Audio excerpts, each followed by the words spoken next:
What's up, everybody, and welcome back to another episode of Taking the Pin. We're back for episode number 2. How very exciting. Of course, lots of wrestling action to get into and to discuss. And we're going to give you some predictions for the year ahead in our heads that are maybe a little bit on the bold side, but probably more like a tepid running tap water than anything else. So, with that being said, we're going to be covering both the AEW shows and Raw and Smackdown. The reason we're not really covering NXT is because we're a little bit, when we record, we're a little bit behind, so we'd be reviewing a previous week when there's just a new one happening, so it doesn't really make sense. Yeah. But of course, just a quick brief overview of NXT. Obafemi winning the men's title and Julia winning the women's title. Exciting times. Yes. Both are incredible. Push Obafemi to the absolute moon. He's a beast. That's all that needs to be said about Obafemi, really. And that's Bragster's fault on Obafemi, everybody. Clearly a little bit of a man crush there, but there you go. He was there last night on Raw, so clearly they are going to push him as the champion as well. So we'll see what that means for him in the future. And yeah, we'll get straight into it then. So, of course, in the running order of the week, the first show that we'll cover is Dynamite. Yep. So I'll let Bragster take it away as he's the one covering AEW. So we'll let him take it from here. Yeah, I've taken the reins of AEW. Thanks for that, Grimmy. Especially at the moment. As much as I love AEW in the past, AEW at the moment can be sketchy, as we'll find out when we cover Collision. But Dynamite started off with Will Ospreay versus Buddy Matthews. As anyone can imagine, it was a really good match. It was just really fast-paced, classic Ospreay Matthews. What I really liked about this is they clearly just wanted Ospreay on the show, as you would, and made up an excuse as to why he was facing Matthews based off the fact that he beat Brody King in the Continental Classic. It was really cleverly done, really cleverly explained on commentary. And then afterwards, the interesting part, and this seems to be the theme of the week on AEW, is what's happening to the House of Black. They're kind of not referring to the fact that Malachi Black sounds like he's leaving AEW, or might not be, because every time it's reported that he's leaving, he doesn't leave. But they've sort of running with it without referring to the fact that Black is gone definitively. They're just going, well, what's going on with the House of Black? Like, what's next? And this is one of them where Ospreay almost offers his services to the House of Black. Sort of says that, you know, he's really impressed by Matthews. He really likes what Brody King gets up to.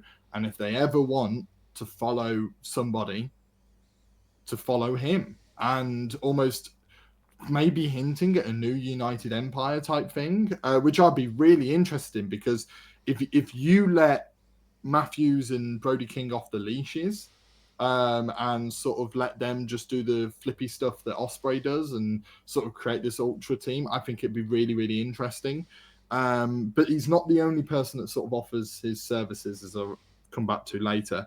The Hurt Syndicate come out and ID tag team titles, which is quite interesting given the fact that Bobby Lashley's been put forward quite aggressively. And then he goes on to have a good match with Mark Briscoe, but defeats him pretty easily. I think they don't know what to do with Lashley, to be honest. And I think they're sticking him in the tag division purely to just dumb it down while this Death Riders storyline's going on, which I don't mind, but I think it's sort of, you're looking at it going, okay, you almost want too many people at the top, and there's a couple of people that are just going to flounder, and I feel like Bobby's just going to be one for now. But I think he will come back. So, and then we get to the big match, which was the Casino Gauntlet. And I've literally just got written here, great concept. For those that don't know what the Casino Gauntlet is, it is two people starting the ring, and at random intervals, which is very clever, really, really clever way of saying when the spots happen. But the amount of times in Royal Rumbles they say every 2 minutes, and then it's not every 2 minutes or whatever. Saying at random intervals and a random person will come in the match is quite a clever way of having no one question what's going on. And it's just a brilliant concept, having two people in the ring, having loads of people at the back ready to come out, and at any moment the match can finish. They've done it before at All in London, and Evil Uno was due to be the next person out, but the match had finished, and that became a little bit mini storyline there. I think it sort of lends itself perfectly. One person who was brilliant in this match was Ricochet, who taunted everyone by pretending he was Swerve Strickland, and came out to his entrance theme, and then the entrance theme changed to Ricochet's. Ricochet's doing some really good heel work at the moment and kind of showing that he can have a character, which is nice to see. I do think he'll eventually end up in the Hurt Syndicate, but I have a feeling they're putting it on the back burner because it's too obvious, and they've sort of referred to that before. But the match was stacked. You had people like Adam Cole, who got an incredible pop, Hangman Adam Page, Jay White. You had Jeff Jarrett in there, Wheeler Yuta in there. I'm definitely missing a few. Roderick Strong, Kyle O'Reilly, Lance Archer was in there. And then you had the eventual winner in Powerhouse Hobbs, who was a bit of a surprise winner, actually. I think it was smart booking to go with, because the match is happening tonight on Dynamite. So, you know, it's quite an interesting one of, okay, we're going to have this match happen, and it's going to be an obvious win for Moxley. Why not put someone in that main event picture who isn't there currently, really? And I think it's quite clever, and it's a win over many, many big stars. So that's really clever, and he looked like a beast in this match. Really did look like a beast. One thing that was noticeable is they're running smaller venues. Please continue run smaller venues, because the atmosphere and the fact that they could pan the camera, almost like they did on, you know, Netflix Raw, sort of pan the camera around and show the crowd. The moment you can do that, it just makes you feel things. So that was great. Then you had MJF come out and interrupt Jeff Jarrett, who was sort of saying that, you know, he wants to go. He didn't win the Casino Gauntlet, but he wants to still carry on. And then MJF is sort of like, no, like, we can make a deal here. He explains why he's not in the title picture, which is again really clever. He explains that there's too many people. There's too many people to compete with at the top right now. You've got Swerve, Hangman, Jay White. You've got all of the Death Riders running riot. You know, Ospreay's possibly going to go back in that picture. It was like, there's just too many people around. Why would I want to be in there? Why would I want to insert myself when there's just so many people? I would rather wait until there's a clear line and I can just waltz on in and take the title. And I was like, that's smart. That's a really smart way of saying why MJF is waiting. And then he goes one step further and declares that this is Jeff Jarrett's last year on his contract, because Jeff Jarrett hadn't said that. He just said he signed a new contract, and then MJF was like, you're not telling people this is your final year. And like that, you also haven't signed that contract because of that's what you want. You've signed that contract because the professional wrestling business doesn't think you have more than 1 year left in you. So it sort of builds that sort of storyline between them two, and he sort of offers his services and sort of says, Jarrett, I'll help you win the title, and then I'll be first in line to take it off of you. And Jarrett says, no, I'm going to do it on my own, which just allows Jarrett to have this big babyface run. I think he's an early pick to win the Owen Hart tournament later this year, which earns you a title shot. I think it's just pretty obvious because he, you know, the storyline last year was that he really cares about the Owen Hart tournament. So having him win it this year would be really nice. Whether he wins the world title, I don't know. If he does, it will be a transitional thing. I just don't see it going beyond that. And at this point, I mentioned to you earlier that I have really funny notes. And I'm not going to swear, but I've just written, who the hell is Cope? You can tell what the hell word was, but I've just written, who the hell is Cope? Because Adam Copeland has changed his name to just Cope. And it's awful. And no one likes it. Even the commentary team doesn't like it, because they said they didn't like it. So, to be fair, didn't he do an interview a while back with Renee saying basically that he prefers to be known as Cope, and that's why they've changed it? If he does, don't prefer that way because it's rubbish. Fair enough. Like it just, I know why he's possibly done it. I mean, again, as you said, probably because of preference thing, like a nickname type thing. You know, he probably likes being called Cope by his friends. You know, how most people have nicknames based off their last names or whatever. I get it. But when in terms of wrestling terms, and I also know what he's trying to go for here. The Rated R Superstar Edge sounds awesome. The Rated R Superstar Cope does not. It doesn't sound cool. It just doesn't. And like, I don't know. I don't like it. I'll probably get used to it like I do with every single name in wrestling. I just don't like it. But you basically have him sort of referring to John Moxley and Death Riders, and you're sort of building a storyline there to the eventual match between Cope and John Moxley. Let's be honest, it's probably going to happen at Revolution in March. They're just going to keep building and building and building to that because that's a big marquee match that can main event a pay-per-view. Really smart. They're just bubbling it over. We had a fun triple threat match where basically the winner got the first place in the gauntlet match, the women's gauntlet match for next week, to then go on and face Mariah May at the pay-per-view. Toni Storm, Chris Statlander, and Willow Nightingale. Really fun match. Statlander pins Toni Storm, which is quite a surprise because they're trying to build Toni Storm, who's a rookie, but she's not. She's an actress playing a rookie and everyone knows it. We're just waiting for the big haha reveal to happen, and I can't wait for it. I think she's obviously winning next week. I think the fact that she's been pinned in this match, like, is to try and throw people off. She's going to win it. Grand Slam is in Australia. Of course, she's going to win the match to face Mariah May. It's obvious, and I don't care that it's obvious. Just do it. And then we finished the show with a really heartfelt promo by Kenny Omega. You said it yourself. You know, you don't necessarily keep up with all elements of AEW, but the Kenny Omega was the thing that was all over the internet. You know, this is the big grand return to AEW from Kenny Omega. It was a very babyface promo. It's very obvious that he's coming in as a babyface, basically saying that he nearly died and he's come back and all of this. It reminded me a lot of when Bray Wyatt returned.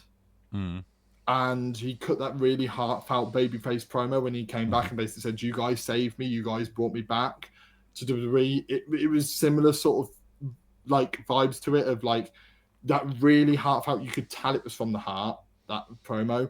And then Don Callis interrupted, who turned on Kenny Omega and gets beaten down, which you don't often see Don Callis take moves, but he got hit quite a few times by Kenny. And then you had the Don Callis family in Lance Archer and Brian Cage come out and interrupt, and then Will Ospreay made the save. Now this is where it gets interesting, because everyone's waiting for the Kenny Omega Will Ospreay match, and now Will Ospreay has saved Kenny Omega, which says to me we're gonna get a tag match where Will Ospreay and Kenny Omega are gonna team up, and that might be Kenny's. No, I was going to say Kenny's first match, but then it got announced that Kenny's got a match next week against Brian Cage. But I think that might be his first like marquee match. Might be a tag match with Will Ospreay, again teasing that eventual match that we're going to get, because there was a stare down between the two. It was. Sorry, go on. No, go ahead. No, I mean, to be fair, again, not being a big AEW guy, but the logical thing for me is like All Out or All In. That would be your headline, wouldn't it, really? Yeah. But 100%. Like, you've got All In Texas, which they are building and building. Their first ever time in Texas, I think it is. And they're just consistently building that show. What a way to maybe open that show. Because let's be honest, neither of those two are going to win the world title before then. So I like, not with the way that John Moxley's on the run now. I think John Moxley is probably going to drop the title to Darby Allin, and Texas could be where Darby Allin wins it. But I think, having Ospreay and Omega almost open that Texas show, start the crowd off hot, really get it going. Either that, or you do have it main event one of their special shows or whatever as just a singles match that isn't the world title match. They could easily do that. They've done that many times in the past. When is Texas? Happening in the summer. So will it be like around that end of August, start of September time? No, it would be. You put me on the spot here. Sorry. Give me. Well, while you're looking at that, let me run through my thinking, because again, for me, if you're putting on Omega Osprey, you want it. For me personally, if I was booking it, it would be the main event, and you'd be building your entire card around it. And for me, there's no reason why. Say, for example, I know you got Revolution in March. You probably got Double or Nothing in May usually. Yeah, and then you've got this in July. Yeah, then you could probably have Moxley drop it to Darby at some point in between now and then Darby drop it to one of the other ones. Of course, they might not go that route, but I think that if it's me putting Osprey and Omega on, yeah, they could do it without the title, but I think you just add that much more intrigue to it if it is for the title, really. But that's just I get exactly what you mean. I think they could really go either way with it. I think the crowd will eat it up no matter what, because they haven't met for so long, and I think teasing it and almost just letting it's a really clever way of keeping Osprey and Omega out of the title picture as well. Of okay, let's almost have these two keep colliding, because they're both feuding with the same family and the same faction, and they're sort of intertwined while also not being friends. Is an interesting story to tell and you can tell that for a long time, so it can kind of keep them away from the Death Riders, because I feel like the Death Riders story is so intertwined with, as much as Cope is going for it, I think the whole point of the Death Rider story, from what I feel, is it's about making a new star, making a new champion, and building up new baby faces. And I think, yes, Darby Allin's not new, but I think he is obviously never won the world title before, and would be a real statement of we're different, which is the whole point of AEW, is the fact that they are different. So be different, and I think that would be a huge step forward. I think that's the point of the Death Rider storyline. So it's a good way of keeping Omega and Osprey away. But it was a really solid show overall. Really enjoyed it. I think that, for all the criticisms AEW have gotten recently, the flow of this show, very similar, as we'll speak to later, I felt with Raw. The flow was incredible. I think the flow of this show was really good. Really, really enjoyable. Easily the best show of the two AEW shows, as we'll point out later on. No problem. Okay, so thumbs up for Dynamite then, and let's get into SmackDown, because again, quite a few things to go through. So we started out with Heyman coming out, and on behalf of the original and one and only Tribal Chief Roman Reigns, starts off with a big speech, asks Cody to come out. Cody comes out, says he's earned Roman's respect. Roman has asked Heyman to tell him that now he's got the Ula Fala, as of the Netflix premiere last week, Roman wants his title back. So Roman has now declared he's entering the Rumble, and I believe was the first person other than Cena on the main roster to actually declare for it. Yeah. And just as Cody's about to respond, KO comes out and interrupts him, says it's getting worse, saying that he's shaking hands with The Rock, that he should have left the bloodline just to rip Roman apart, and that Roman still being here to try and get his title is Cody's own fault. Again, like we said last week, 100% correct. He's 100% true. Yeah. He's telling no lies. He literally isn't. And as Cody goes to chase off KO, Fatu and Tonga show up to face him in the ring and back him into the corner. Then Jimmy Uso comes out for the save. Fatu with a chair shot, flies at Jimmy. Fatu's laid out the ref while Jimmy gets a chair wrapped around his neck, and then Cody manages to remember, oh wait, hang on, I'm supposed to be in the ring, I'll come back now. And then faces off with Fatu in the ring. Pretty good opening segment. And then from there, the bloodline are being shoveled out by security. Fatu's giving them a bit of smack talk, basically telling them what for. LA Knight comes along and boots them out and basically says, I don't want any more to do with this. If you can't get them out, I'm booting them out. I'm going to go get my title back.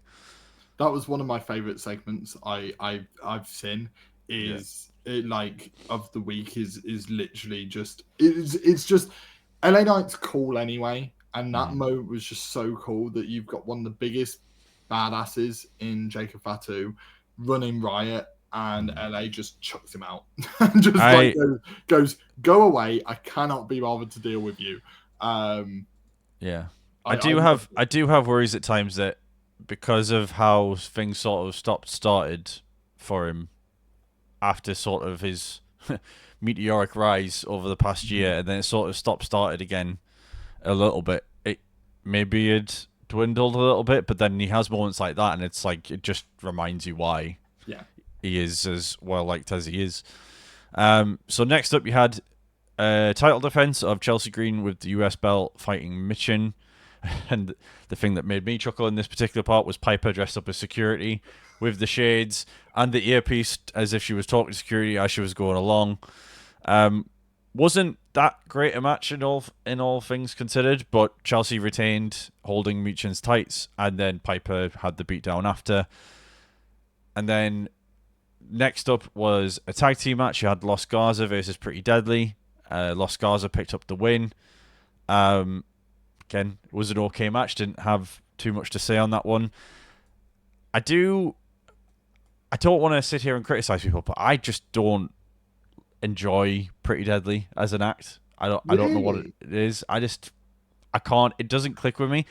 Maybe I haven't watched them enough. I don't know what it is, but I just for me it just doesn't quite click at the minute. But again, I will give everyone a fair chance. To be fair, I'm not going to just sit here and be like, it's not clicking with me. I'm just not gonna. I'm just going to be like, I don't want to watch them.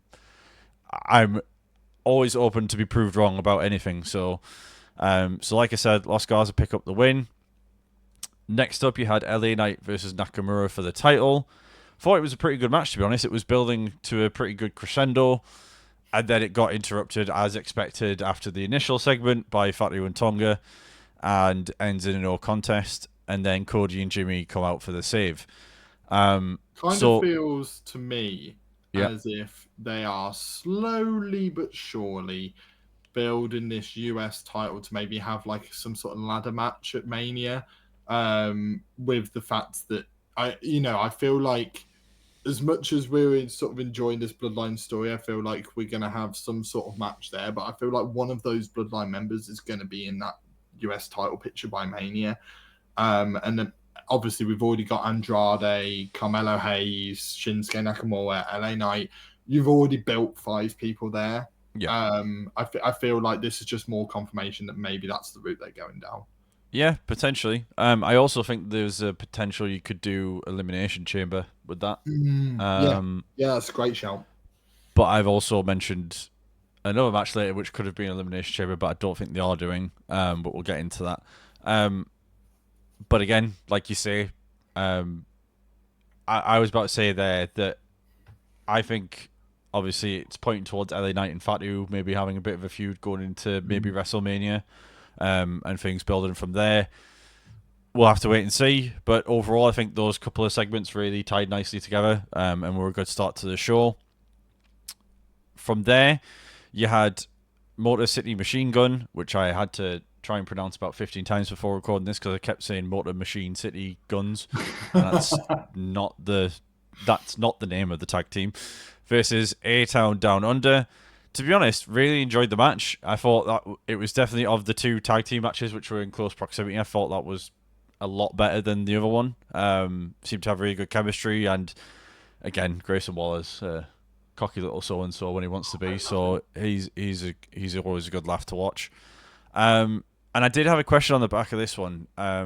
Just sort of seeing how many tag team segments there were and how there was a lot of backstage segments with like DIY and Pretty Deadly talking about, which we'll get onto next. And of course then you've got Motor City Machine Gun. Going to try very hard not to get that one wrong over the course of this show. Coming in obviously recently, winning the titles, obviously losing them since, but winning the titles very early on. Do you think this is sort of the beginning of Triple H rebuilding the tag division a little bit? Because it does feel like the tag division's kind of slipped by the wayside over the past year or so. I think so. I don't think it's a coincidence that I know we're speaking about the SmackDown side, but over on the Raw side, they referenced the fact that Judgment Day hadn't defended those titles. It got to a point where that became the story. I think Triple H didn't realize and then realized, oh, wait, I'm not really focused on this. Mm-hmm. And one thing we all know from NXT days of Triple H, that tag division can be incredible. It Mm-hmm. can main event shows. It can do great things. We've seen it so many times before. And I think on that SmackDown side, he's realized I've got a really good tag division. Let's build it. Let's build this tag division to the point where, you know, you don't need to make these makeshift teams. Make the teams that are there feel big. And then when you end up putting teams together, their slow rise to the top feels a bit more impactful because, you know, the teams that are there are already established. Mm-hmm. If you have a bunch of established teams and then you make a new team and they've got to rise their way through, it makes that rise more important when you've got established teams already there, rather than a makeshift division. And right now they've got a really good division, really good division over on SmackDown. And I think they can just keep it going, keep building it. You know, I've already referred to a ladder match, but you could easily have a tag ladder match at Mania. I mean, they did that last year, but that's not the point. You could do it again because ladder matches in Mania. I like strawberries and cream. They are phenomenal. So, you know, I could easily see it down that route. And yeah, the tag division, I think Motor City Machine Guns have massively revolutionized that division. And I think made Triple H care about it, quite frankly. And it's great to see. Yeah, absolutely. Okay, so moving on from that, we've got DIY and Pretty Deadly backstage. Pretty Deadly asking why DIY didn't come out for the save because they helped him out last week. Ciampa being his usual aggressive, angry self, which is always good fun to watch. And then Johnny Gargano playing Peacemaker saying, "Don't worry, it's all fine. You're going to get your shot at the titles eventually. It's all going to work out." Apollo Crews then randomly appears and tells Pretty Deadly that basically a reckoning is coming for them and just to watch the backs essentially, and then walks back off camera. So we'll see what that means in due time. Next up was essentially the celebration, I guess, of Tiffy time. Tiffy came out, starts cutting a promo saying that she wasn't some dumb blonde and it's now Tiffy time. Nia then comes out and basically says, "You wouldn't be anything without me." And again, in the midst of everything, I had totally forgot the fact that Tiffany Stratton had gone from first joining the main roster to being champion within 11 months. Like, that's just incredible on its own. So then Nia comes out, like I said before, tells her to give her the title back or she takes it, to which then Bayley interrupts and's like, nah. Then she gets interrupted by Bianca and Naomi. And all hell breaks loose. Brawl starts. So as they're getting sort of to the main entrance again, Aldis then comes out and basically announces a fatal four-way will happen to decide the number one contender. Right there and then. And I was like, oh, what a great way to do it. And to be honest, that four-way, I thought, honestly, was a great match. I think it was probably my match of the night for SmackDown. There's obviously, as the usual Nia Jax stick is, it's a lot of teaming up against Nia, hitting a lot of big moves on Nia to keep her out of the way. And then you sort of got teasers of matches. You sort of, you know, the Bayley Bianca sort of, you know, their history. You had Naomi v Bianca as well, which will probably happen at some point. And then Candice came out and gave Nia some water or something. I didn't really know what was going on there. And then we didn't really see Candice for a while. And then she eventually got involved, started pulling Bianca's hair. And then that led to the end of the match where Bayley ended up pinning Naomi. So Bayley is now the number one contender. And it's been confirmed, essentially, the next week's SmackDown is going to be Bayley versus Tiffy for the title. My question to you on this one was, do you think Bayley was the right choice, or do you think they should have gone elsewhere? Bayley's the right choice. I think that if you do Nia Jax, I mean, this is where Raw has confused things. But if you do Nia Jax, now, I think it wastes the potential of maybe having that at the Rumble. But again, Raw kind of maybe spoiled that theory, as we'll come to later. But I think that Bayley is a babyface, and Tiffy's supposed to be the heel. Supposed to be, yeah. Supposed to be. I also think that putting half of the tag team champions in there is stupid. Don't do that. Why are they in the picture? It's stupid. They're great wrestlers, but like, if you got tag team champions, they should be in tag team matches, defending titles. And yes, okay, you can have them as single stars as well, but like, when I've not really seen them defend the titles and they're just immediately going into the world title picture, it feels a bit weird. So I think Bayley's the right choice, and also they've got a really good opportunity here to have Tiffy win and turn babyface in the process by shaking the hands of Bayley and having a sign of respect. I think you could really do, because people are like, oh, is Tiffy babyface now? I think you can really define that next week by having her face Bayley. You can really establish, is she a face or is she a heel? Yeah. More obvious than if she faced anyone else. Yeah, absolutely. Yeah, pretty much agree with everything you're saying there.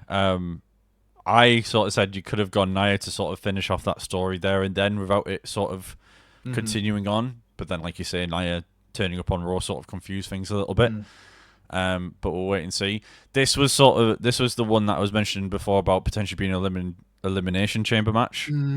I feel like it's probably a little bit too far away to get to elimination chamber because you're like 6 or 7 weeks away, and I think it may well end up being Tiffy's title that goes through that in terms of continue building up Tiffy's reign. But I think as well, Bayley being the first one she has to face, it's like one of the 4 horsewomen. It's a big opponent for her to have. It's not just like a throwaway opponent that people would necessarily assume she's going to win. So Bayley is obviously going to give her a bit more of a challenge, and will just build the building blocks quite well, I think. Wait a minute. Is that one of the 4 horsewomen before possibly facing one of the other 4 horsewomen later on in the title reign? Who knows? Charlotte Flair. Who knows? So yeah, we'll have to wait and see on that one. But yeah, so as I said before, match is confirmed for next week. So really looking forward to that. Again, there's a couple of matches which have been announced for Raw and SmackDown, which I'm kind of like, okay, right. Good matches going on. And again, we're on the road to the Rumble, so these things start to happen. It's also confirmed in the midst between this and the main event that Solo is back next week, and he'll be announcing what he's doing. So maybe putting himself in the US title picture, because that may well be an avenue they go down. We'll have to wait and see. And then it was main event time. So again, a few notes I've got down on this one. Of course, it was Jimmy Uso and Cody Rhodes versus Tama Tonga and Jacob Fatu. For me, this whole episode and this main event may well be the point we all turn to and say this is sort of the start of the Jacob Fatu ascent, I think, and him being a bigger player in the picture than what he's been, because obviously he's been Solo's lackey for a while now, and everyone's known how good he is. But now this feels like this is the start of him sort of, ironically, flying solo and making his ascent up the roster. So I point to a moment like when they were going to start their entrance, they had the camera on Tama Tonga and Jacob Fatu. And Jacob Fatu was the only one talking, and he was basically telling them what he was going to do to them. And he's not really had anything like that before. And Tama Tonga's usually a good talker as well. So him not saying anything and letting Jacob have his moment was kind of a big thing to me. The other thing I noticed, people especially online noticed as well, this is the first show he's not said "I love you" solo. But he did. Did he? He did. He was on. Okay. So it was a very brief moment, but he was on the top rope, right? And he was about to do. I think it was Hulk and Rana or something like that. And basically, he puts his hand together and he shouts it, and the crowd chanted it back at him. Okay. Because that was my next thought, was basically how over he is already with everybody, because they're basically chanting that back at him, even though Solo's nowhere to be seen. Yeah. So again, I do think this may well be the starting point of him going up, and starting to get the rocket strapped to his back. So from there, you've obviously got the eventual happenings, what we would expect to happen. KO comes out. Cody then follows him backstage. Bit of a brain dead decision again by Cody to leave whoever he is in the ring again. He's done it twice in one show. Yeah. Leaving Jimmy stranded. Jimmy puts up a fight, but Fatu and Tama get the win. And probably continue their ascent. Maybe go for the tag title soon. Do their usual thing. And then you end the show with KO and Cody going through a table together. And that was SmackDown for the week. Overall, pretty good show. A couple of meh matches in there, which I was a bit like, okay, there's kind of filler matches here. But I think for the most part, flowed really nicely. And yeah, a couple of interesting segments, of course, at the start with Roman announcing Royal Rumble. And basically he's coming for Cody's title if he wins it. I think that's interesting because some people have been theorizing that Roman wins the title before Mania and whatever. I think this kind of puts to bed that. I think that now it's a matter of he either wins the Rumble and does go on to face Cody and we get number 3 in the trilogy, or he doesn't and we get some sort of big match.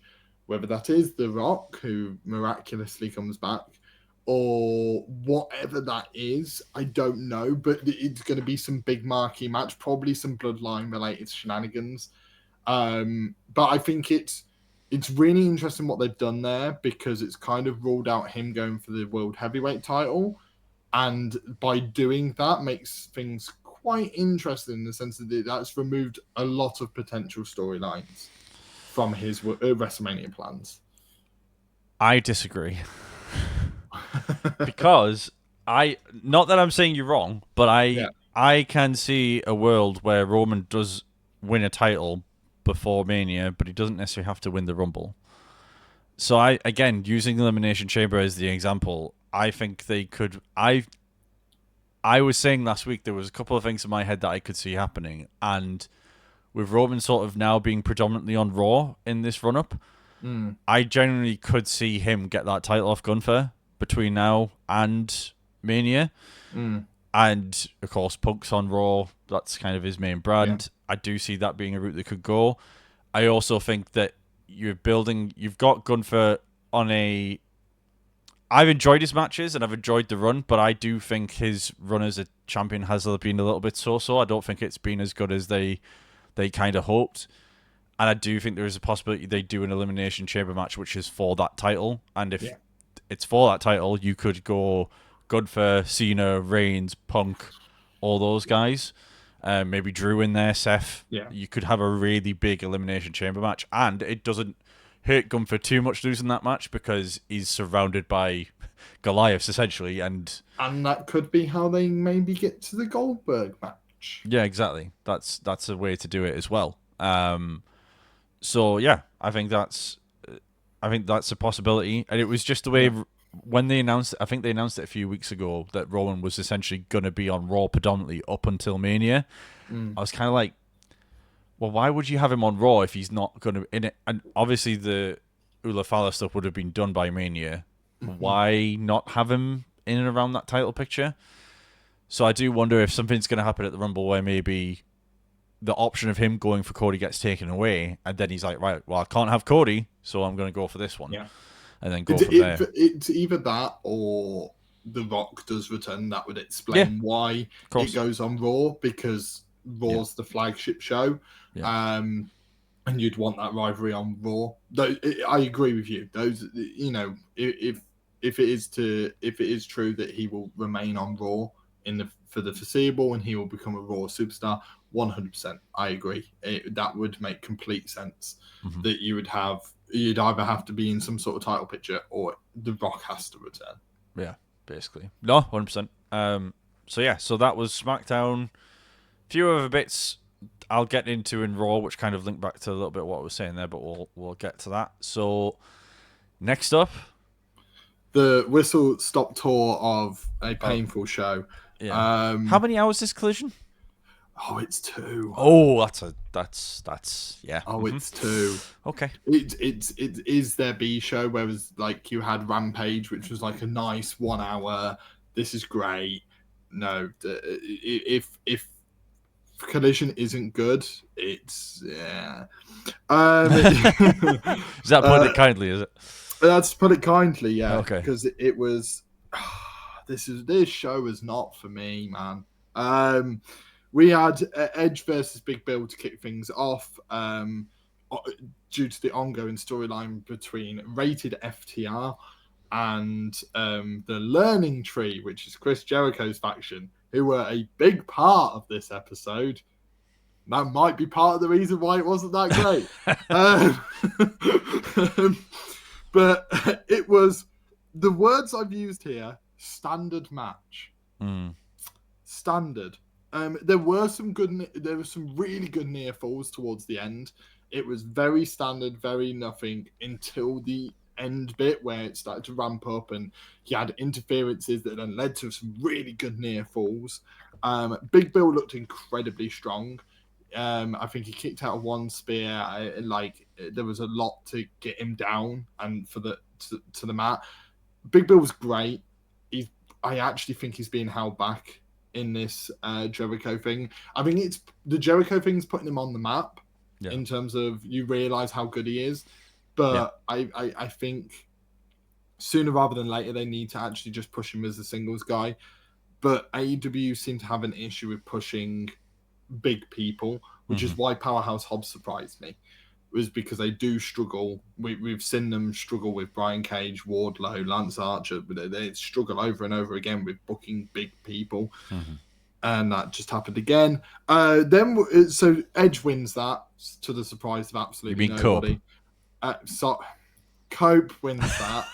It's just if he'd stayed as Adam Copeland, it makes it far easier to know it's forgivable when he's been known as Edge for however many years. I mean, come on, I don't think we can. Do you want to know what the worst part is? Is on my AEW ones, I'm like, who the hell is Cope? And then I must have given up because in my notes I've just labelled him as Edge.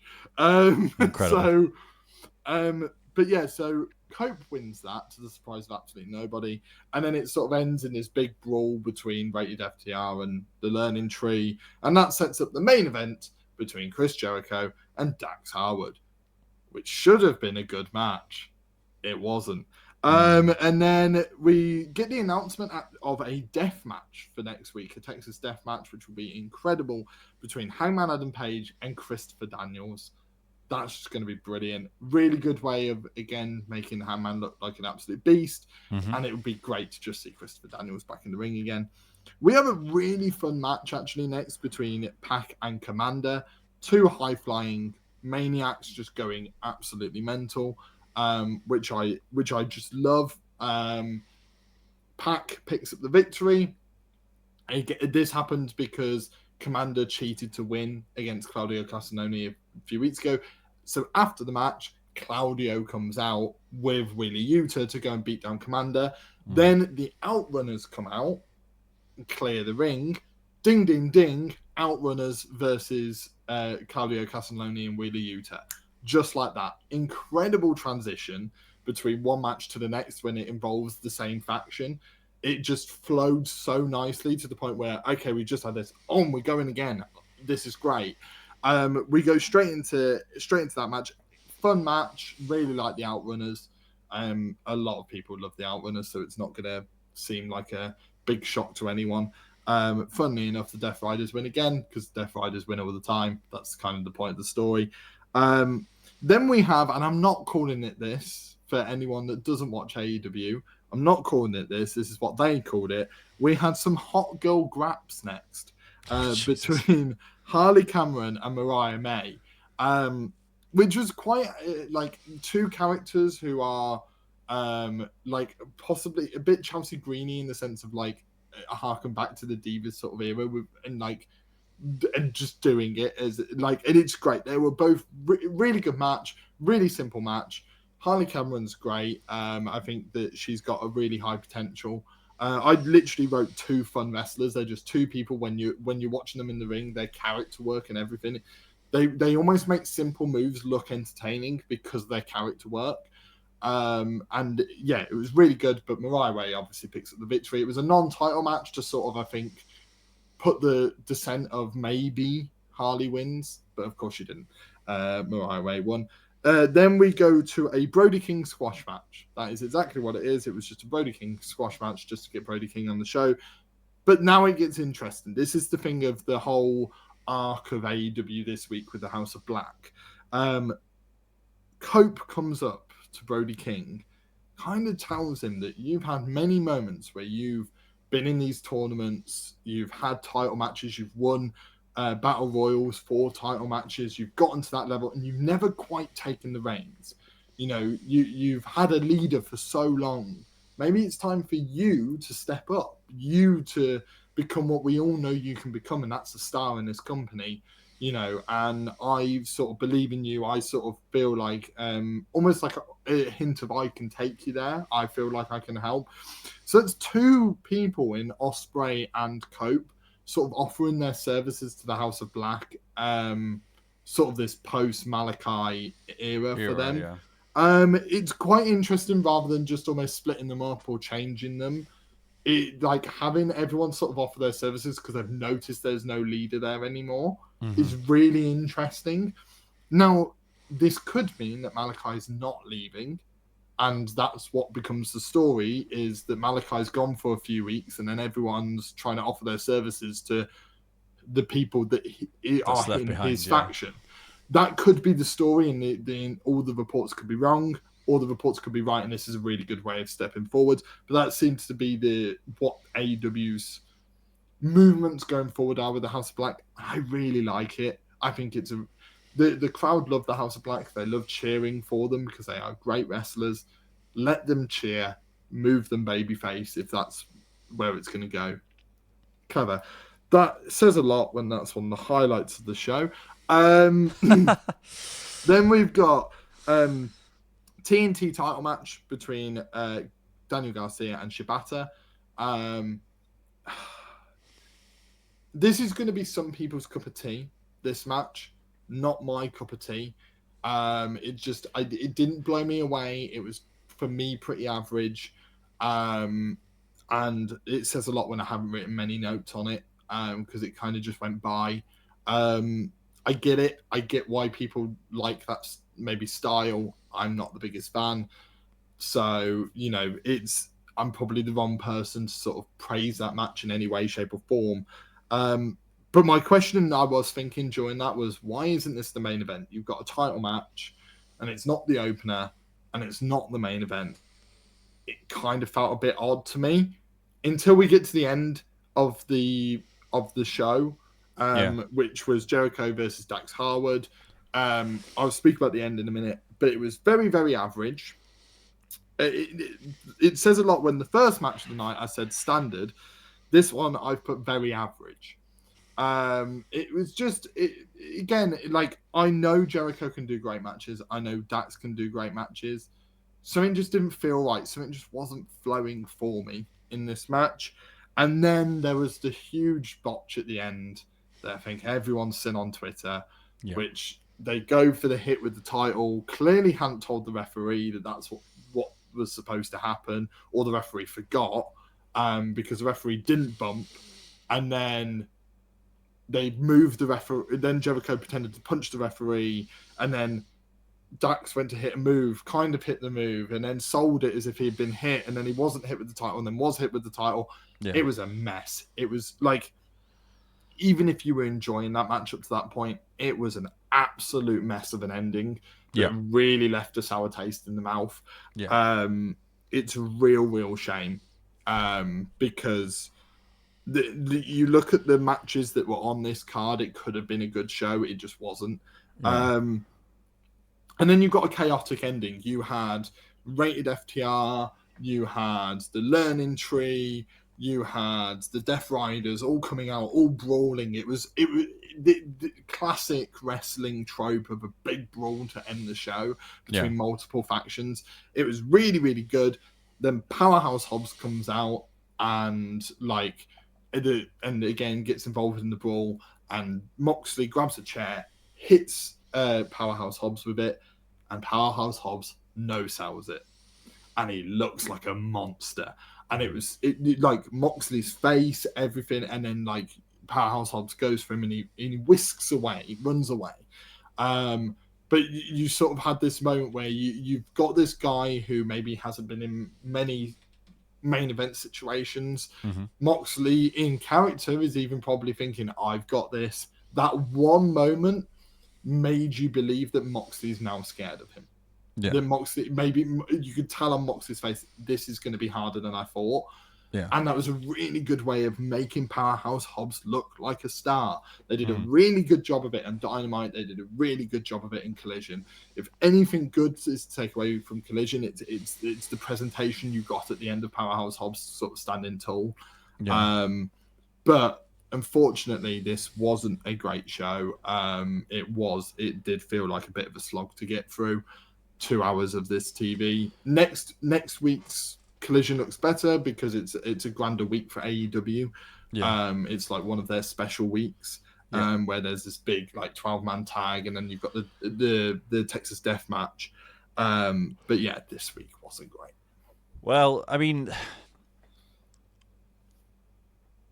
with AEW again, like I say, I used to watch it quite a lot in the early years, but recently, over the past year or so, it's just become unbearable is a harsh word, but I just can't enjoy it at the minute. And I'm hoping now that you've got the likes of Kenny back and things like that, there's going to be more stuff for me to maybe be interested in. I mean, certainly Dynamite seems to be the one where I would watch. I would certainly sit down and watch it. Collision just has never been. There's never been anything for me to watch on it. Certainly since Punk left. Because again, Punk's my favorite wrestler, so I would basically watch him if he was on TNA or whatever. I would watch him on whatever show he was on.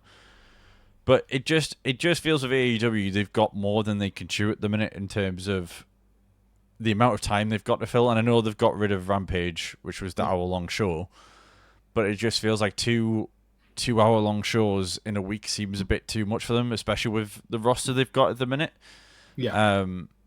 But maybe that's just me being. No, I agree with you. I think that they've got potential to sort of do what they kind of have hinted to do, which is like a mini brand split. And I'm not saying do a brand split, because I don't think that's AEW's way of doing things. But what I think they could do is stuff like Daniel Garcia in the TNT title match on this. Is you could put, they've got a few mid-card bouts, they've got the trios, put a few of these bouts on Collision. Have the big storylines on Dynamite, have Collision as sort of make it your B show, but make it where you've got, you still want to watch it because you're watching the rise of the tag division, you're watching the rise of, your mid-card bouts over on the women's side and on the men's side. I mean, they've got not do a brand split per se, but really use that show to showcase different bouts to what Dynamite does, I think would be the smart way of doing things. I think that this show should have been good, wasn't good because of the match quality, which, again, especially with the main event, you can't help a botch. It happens, but it does put a damper on things. I'm hoping that next week is a change of pace. I'm hoping that next week I'm a lot more happy about Collision. But after Dynamite watching Dynamite going into Collision, I was quite excited. I was like, okay, this is going to be good. And then what I watched was what I watched. Yeah. But again, hopefully things become a bit more consistent, because I think that's been a big problem with AEW is you'd have really good moments and then you'd have some really poor shows. But if Dynamite's maybe starting to sort itself out again, then hopefully that starts the rhythm of them getting back on the straight and narrow. So from Dynamite, we'll move on to Collision. We'll move from Collision onto Raw. Got the names the wrong way around there. And we'll finish off the weekly recap with Raw. So Raw started out with a quick recap of the Netflix show, and then a truck pulls up. CM Punk steps out and walks through the curtain in one continuous shot, which they love to have on at least once a week. Yeah. Shouts out the fire department in California, obviously, of course, with all the the wildfires that have been going on at the minute over there. And of course, if you're listening and you happen to be some way involved in that, I hope you're staying safe and hope everyone's okay. Punk then goes into his promo, says that Seth Rollins is no longer on his plate, no longer his problem.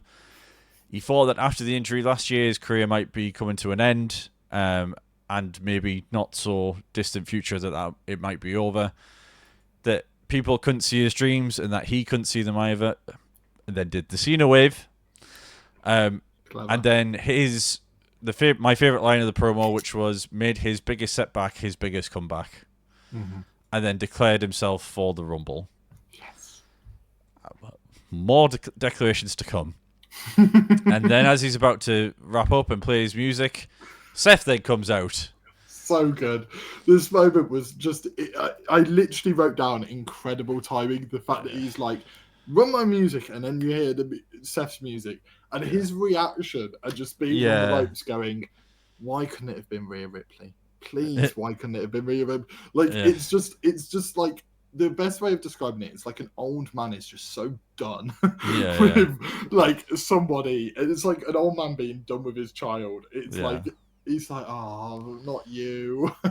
Absolutely. And it was almost like that. He was looking through the ropes at Pat going, really? Are we doing this again? Like, what are we doing? So Seth comes out looking pretty downbeat and in a somber mood. And then he takes his glasses off when he gets to the ring, and he's got a nice little black eye to show for it, which perks up Punk instantly, and he's like, what's going on there, Seth? Says last week was the worst loss of his career, wants to take Punk's Mania dreams away, declares for the Rumble. Mm-hmm. We think it's done. Do you think that's the end of the segment? Not to be so. No. Drew then comes out. Punk goes, oh, fuck. And then he's like, loses it again. Says Punk and Seth are the same. Punk runs out of patience and calls for a brawl. Drew says, you want us free? In San Jose? No. Does the classic heel. Yeah. Nah, it's not going to happen. Says Roman is playing chess while everyone is playing checkers. Loved that line. Says he'll be the hero and declares for the Rumble to make sure Roman doesn't get the belt. And then the segment ends, basically. Everyone walks off. The one thing I have to say with this is, I literally wrote it down. The hate feels real. Yeah. Like with these three, they're harkening back to the story that they were telling literally last year. They've got potential maybe just to do the freeway. Just do it. Like build it to Mania and just do it. I wouldn't be against them doing it. I don't think they will, but I think they're teasing it and going, we might do it. I definitely think there will be a moment where all three are standing across each other in the Rumble. I think that's very obvious. Yeah. And I think it just feels real. It genuinely feels like real hate between them. Yeah, it does. And it's good that they've continued it on, even from Punk and Drew being 2 months ago or 3 months ago. And then you've obviously only got the recency of Seth and Punk. But it feels like something, even in 6 months' time, if they were in the same ring as each other, it's still going to be there. It's not going to be like all respect here, shake your hands and move on. It's the animosity is going to be there, which is good. And then on to the next segment. You've got Gable coming out with American Made, talking about his bucket list. Reminds us he will win a singles title this year. Good promo. Really now, good promo. On the back of this and their entrance, my quick side note on this was, can we please get American Made being managed by Kurt Angle? Can we just do it, please? But Chad Gable is Kurt Angle. He is Kurt Angle, but he's not Kurt Angle at his full potential. I feel like for Chad to get there, he needs a bit of leadership, a bit of experience in his corner. And Kurt Angle would be fantastic. I don't think they should make it a full-time TV thing, but I can definitely see on the road to his next. The issue they've got is that Kurt is a face now; he's a legend, and American Made are full-blown heels. I think that pairing will probably be what happens to make them turn babyface. But I just can't see them bringing back Angle as a heel. Maybe not, but again, if there's something, you never know what scenario they could concoct where basically Kurt screws over Chad's opponent and it's maybe Otis about to win some sort of royal, like, battle royale that they're going to have in the middle of Raw, and Kurt comes in and screws him, and it's like they're celebrating together. But then you could essentially then build Chad from there, I think. I think it would be great personally, but that's just me. Yeah. So anyway, reminds us about the singles title, then reminds us I'm going to face a luchador tonight. Lights go down, and out comes Penta. As Michael Cole said, the worst kept secret in the history of Raw, probably in this past 2 weeks. Penta comes out, looks fantastic. Looks like Penta, basically. The presentation's just incredible. They haven't changed him. Nope. They've just let Penta be Penta. There's a few tweaks to his mask, you can tell that. Yeah. But they've just redesigned him slightly and let Penta be Penta, and that's what this match was. Yeah. And from the off of him coming out up and into the match and the end of the match, the crowd was very into it. And to be honest, I think the whole presentation of him was fantastic. I think the match was good. It made Gable look good as well as making Penta, of course, look fantastic. I didn't think it put Gable in a bad spot where he was maybe getting squashed or, maybe looking like he was just getting trampled on the newer guy or anything like that. And yeah, just really looking forward to seeing what Penta will bring to this run. I agree. Other than brilliant matches, what do you think what can you expect from Penta, do you think, in WWE? I think that part of that was the promo afterwards. I think the promo was there to tell people who are not familiar with Penta, he can talk. Yeah. He ain't any old luchador. He ain't the classic luchadors that they've brought in the past, like the Sin Caras, who don't talk and just do flippy stuff. Or the Kalistos, who just come in and do flippy stuff and aren't really let much time on the mic. They literally told the crowd, no, he can talk. And we're going to let him talk. And it was like, I literally wrote in my notes, effing awesome. That is how I felt during that match. I was doing other pieces of work, watching it in the background, as a lot of people do when watching wrestling shows and stuff. I stopped what I was doing because that's what Penta does. He stops you in your tracks. He's one of those wrestlers who has just reminded everyone again why he's one of the best luchadors in the world, and why he's so compelling. He just graces a ring and you want to watch him.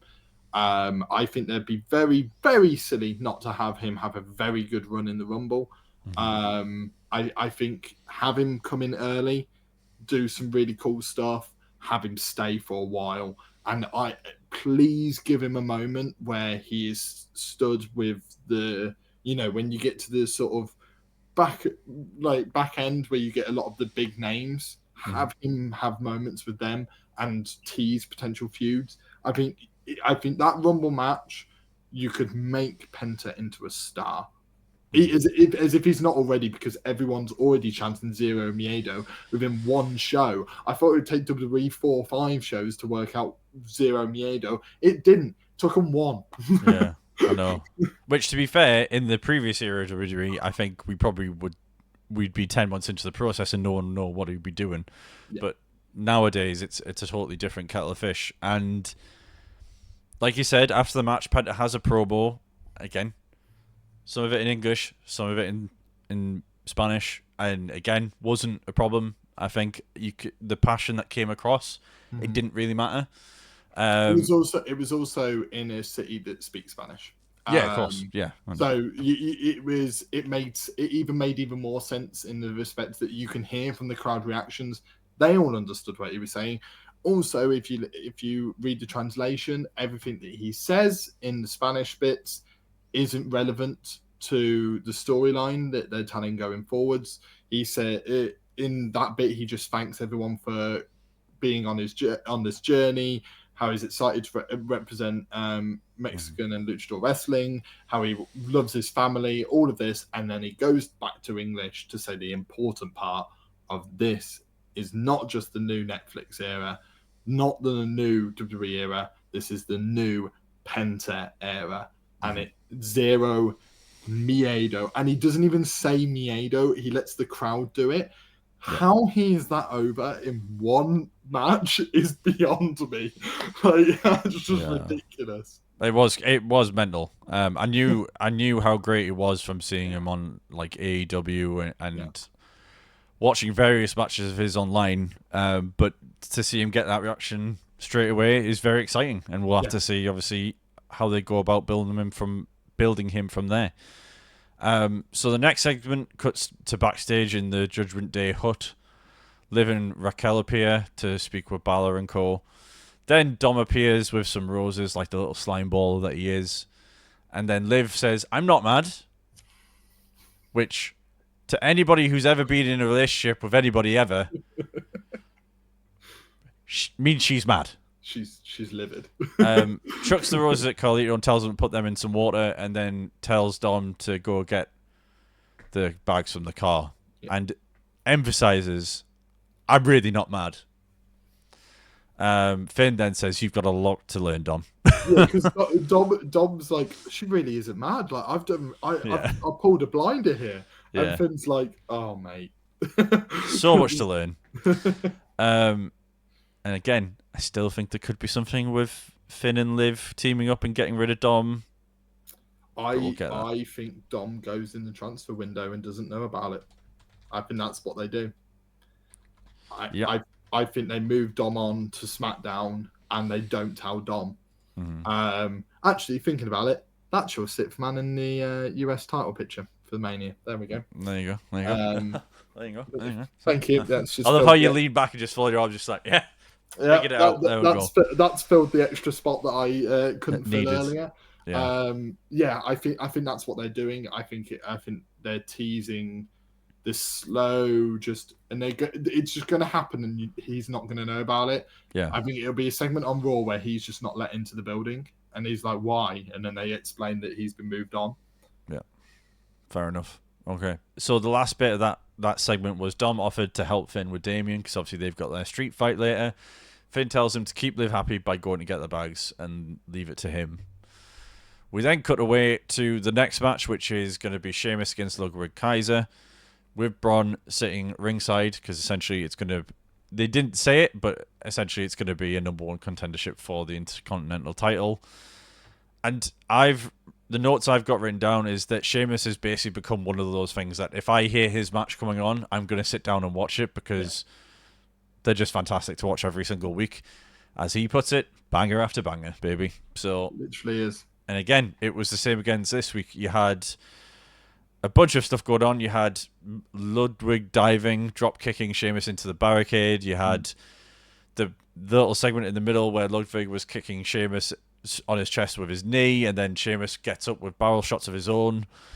It was just a fantastic match. And then Sheamus gets the win, making his record, I think, 3-1 over Ludwig now.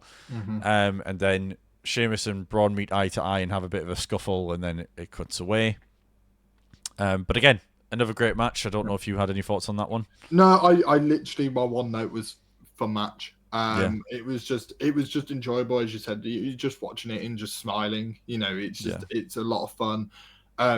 It clearly has a lot of chemistry with Ludwig, and that's why they keep running it back at the moment. And obviously, I mean, later on in the show, they announced that it will be Sheamus versus Braun at Saturday night's main event.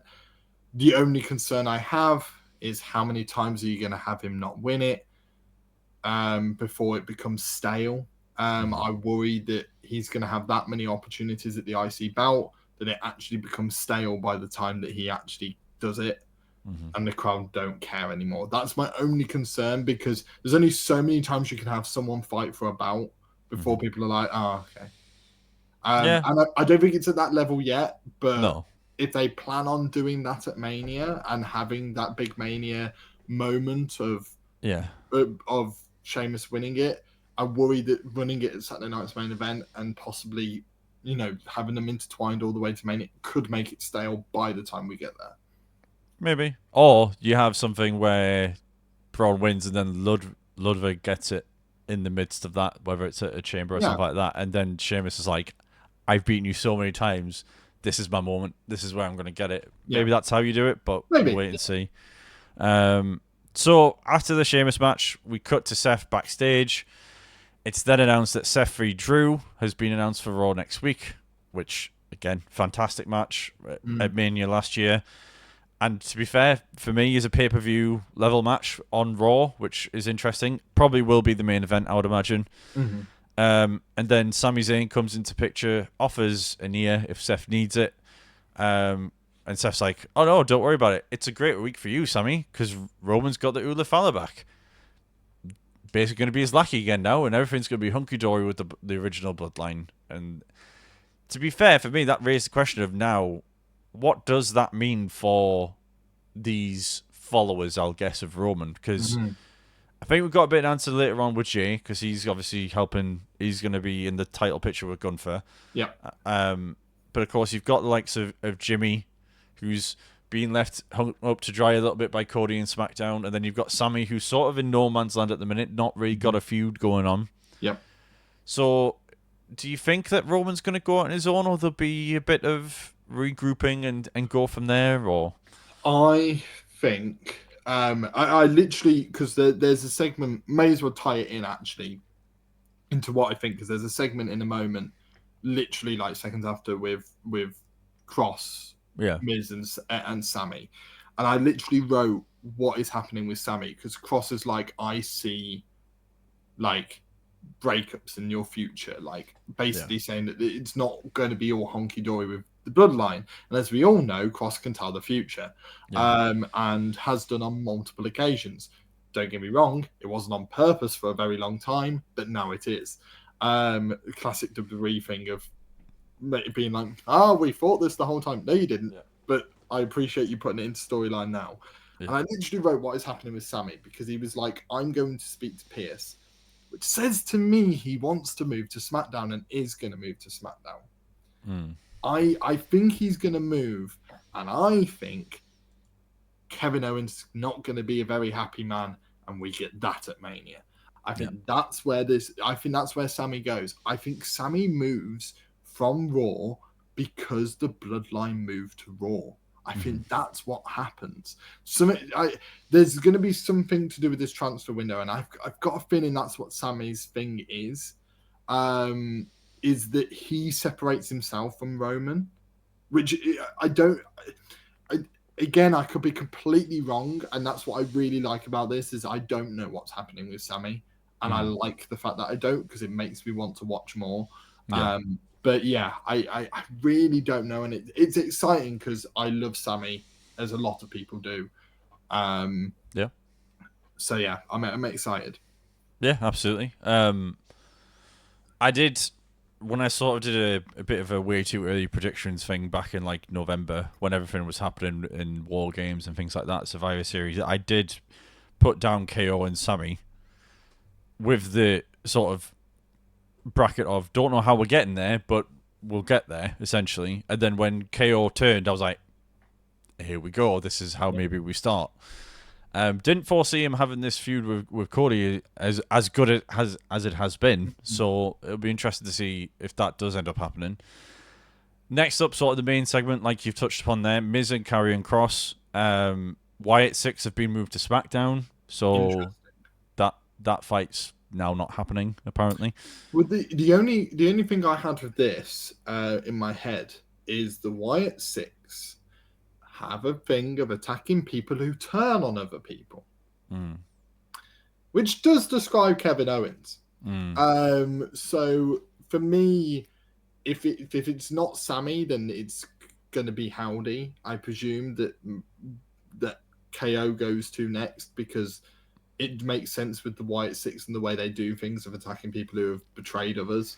But I mean, it's interesting. I think it's intriguing at the fact that they've just moved them on. I think I have a feeling they didn't know. I think they don't want Cross. I don't think they want the Final Testament to lose, and they don't want the Wyatt 6 to lose. So I've just moved them on. And quite frankly, especially as you're starting a new era, if you're going to just press the reset button at any point, now's the time. So do it. Fair enough. Sami shows up. Cross and Miz mock him. Sami wants a 1v1 with Miss Knight, which we'll get to in a little bit. One question I have out of this, and I've had for a while. For me personally, it might just be me, I don't know. But do we just need to scrap the concept of a brand split? Because I feel like it's getting a bit worn out at this point. Because it's all well and good having a brand split, and then you have the transfer window. I hate that name, transfer window. Just say the brand split doesn't apply between the Rumble and Mania, and anything goes basically, and that's why you don't know who's going to pop up where, rather than it be. I mean, I remember one year they did like it was like 3 people from the other brand could appear on 1 week, and it was just so convoluted. And transfer window makes it sound better because it's a bit more professional or whatever. But for me, the brand split, it's kind of like, sure, yeah, you can have these 2 separate rosters, but people just appear randomly anyway, and it's kind of like, do we need it anymore? Like, is it necessary? Do you think? I think it is, and I like it. I think that the only reason they scrapped it this time is because of the Netflix deal. I don't think they had intentions to, but obviously Netflix is such a big deal that they wanted to stack the first few Raws of the year, if not all of the Raws until Mania. They wanted it absolutely stacked. The only way to do that is to allow people to move from SmackDown. I personally believe that's why they've done it. But I think I like the brand split. I think it's a really good way of giving people opportunities, because otherwise you just have Roman lose the title and then move over to the other, or Cody loses the title and immediately moves over and goes to the other. I think having a brand split makes sense. I think that Triple H has actually done all right with executing it. I'll forgive this transfer window because of the Netflix deal, but if they do it again next year, it's going to annoy me. I think that they've actually basically the brand split builds more stars. That's what it does. And I think if you keep the brand split, you make more stars. If you don't keep the brand split, you massively risk it just going to pot. I think that's the entire reason why they brought in the World Heavyweight Championship, is because if they want someone to hold the world title for a year, they can do without holding other people back. And yeah. Okay, fair enough. I agree with the opportunities thing. Like, I agree that it does give more opportunities to other people, but I just think when you've got as many belts as they have in WWE, now that you've got the second women's belts, you've got the women's tag titles, and you've got the array of titles that they have on the men's side, and you've got 5 hours of shows now, I do feel like I don't feel like they're as hedged into a corner with the people they've got as well. Like, of course, they've got a lot of more of the roster they can utilize now, and they've got someone in charge who's actually going to utilize people. It's not a case of, I'm going to stick Undertaker in a tag match for the 50th time on SmackDown because I've got no one else to use. Like, there are different you have the ability to use options out there, but I just wonder if it's like, maybe if it's getting a little bit stale at times.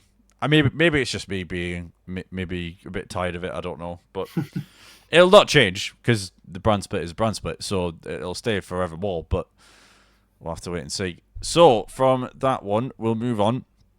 So Gunther comes out, says he was impressed by the presentation of the Netflix premiere, but wasn't impressed by the performances in the ring. Only prize we're fighting for is his championship. And then Jey Uso interrupts. Cole, unfortunately, didn't get on the desk this week in Yeet. He was sat down in a stationary, sat-down position yeeting. Probably safer for an elderly man to do such a thing and not climb up on a table, but there you go. And then, basically, at the bottom of this, Jey challenges Gunther for the title at Saturday night's main event. Gunther wasn't taking him seriously and basically laughing at him. Says Jey is naive to think he can actually take the title. Reminds him he has beaten Jey twice and think that he's just a talented tag team wrestler. Gunther starts to walk away, and basically Jay's like, right, okay, fair enough, everything you said's true, but I'm going to earn your respect by beating you and beating you for that title at Saturday night's main event. Pretty good segment.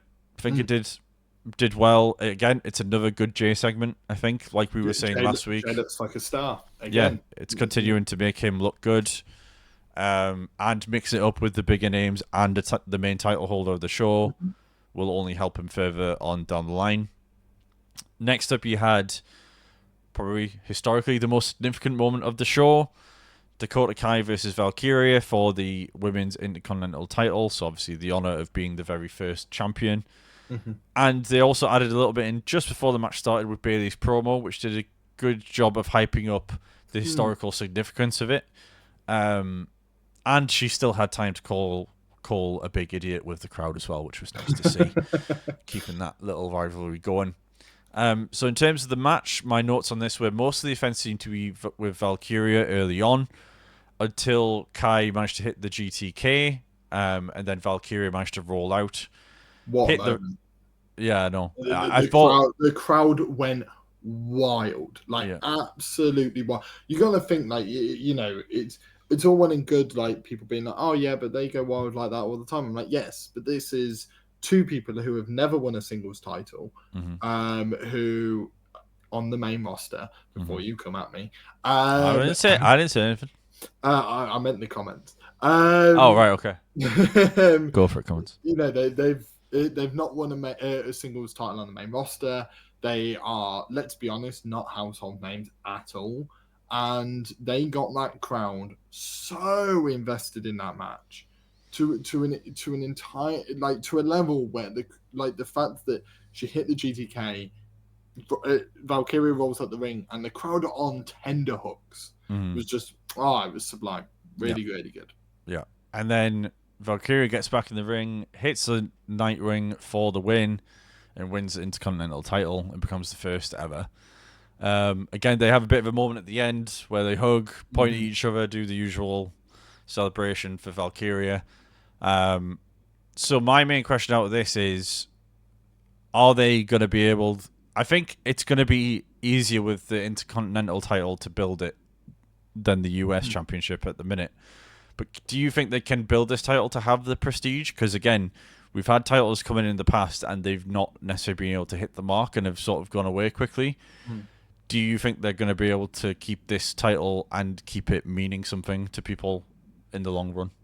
100%. I think that I'm way more confident about these two mid-card belts coming in than the tag titles. I actually don't understand why they brought in the tag titles before they brought in these mid-card belts, because the mid-card ones feel more necessary, because the women's division doesn't have any established tag teams really, apart from Caden Carter and Casey Catanzaro. It feels like are the only ones that have actually been a tag team for a very long time.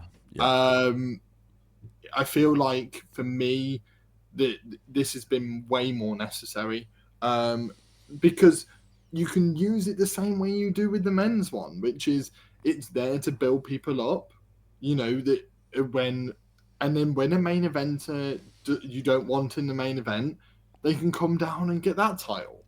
And, you know, they can then fight over that and then build the prestige of that one and then build up a new star, which is whoever beats them. Which is, I honestly think is what they're going to do. I think they're going to have Valkyria hold the title until Mania. I think Becky's going to come back and take it off of her. I think that then Becky's going to hold the title for a little bit, and then whoever beats Becky is then going to... But what you're then going to have is Valkyria's going to get a huge match at Mania against Becky, and whoever the subsequent person is to beat Becky Lynch is going to have a great moment there. And you've built two people in one. I think for me, they've got that many stars, women's stars now, that you can do that transition between mid-card and main event with those people, and then you can use the mid-card to build up the rest of the roster. There are plenty of people there, and if they feel that there's not, look at NXT. And, you know, NXT have managed to do a mid-card women's bout really easily, actually. You know, so I've got no doubts in my mind about this one. My main issue with the women's side of the roster is we don't tend to have enough stories where it's not about the belt. That's the only... And I think adding these belts in kind of not necessarily worsens it, but makes it trickier to have storylines in there. But maybe it generates more stories spinning off, like from people losing the fights or whatever. So we'll see. But again, I think it's a great thing for the women to have the US belt and the Intercontinental belt. Yeah. We'll just see if they're able to build them up. But again, having some of these bigger players come in for the mid card or the lower card, as it were, title, I think it will only help them in the long run, really. Yeah. So again, couple of quick segments to run through, and then we'll get to the end of Raw. You've got New Day, who call out Rey Mysterio, basically telling everyone to leave them alone. They've done nothing wrong. The same spiel we've seen from the New Day for the past few weeks. My favourite line in this one was Kofi saying that he still can't speak to his mother, despite it being now several weeks since the events have happened. And then it gets confirmed later on that New Day will be wrestling on next week's show, so that'll be interesting to see how that goes down when they face Rey Mysterio. You then had Miz and Zayn wrestle. Pretty decent match. Sammy looks amazing again. Sammy looked good, as always. Won with the Blue Thunder Bomb, which was my main note on this one. Yes. Which was great to see. And then, unfortunately, we had a Logan Paul video package. Great. And it's worrying because I do think he's going to be a big component of the next year, and that worries me. That worries me deeply. He's going into the Rumble. Well, I think that'll be the first time that we see him. Is in the Rumble match. Yeah, I think so. But I also think this next year he's probably going to be main roster guy consistently. I don't think it's going to be 2-3 shows and that's it. Mm-hmm. Unfortunately. But that's another thing for another day. And then it's confirmed, like we mentioned before, Sheamus versus Braun is happening Saturday night's main event. So a couple of big matches there to look forward to. It'll be interesting to see how they go down. Next up, you had Rhea Bloody Ripley coming out. Nia Jax then comes out to interrupt, who then declares for the Rumble. Calls out Rhea, Tiffy, and Bayley in the space of one go. Shireen knows how to make enemies, does our Nia. Bayley then steps up, gets shoved by Nia, who also shoves Rhea. Brawl ensues. Nia's kicked out of the ring. Bayley was taking quite an interest to Rhea's title, though. I did see she was giving a bit of an eye look at the title. So we'll see if that develops. That was where it was left. Nothing else was. It was a completely pointless segment. It was a filler segment, but that's what it was. It was completely pointless. Why was Nia Jax there? The entire reason for that segment was so Bayley did something in her hometown. That is the only reason why.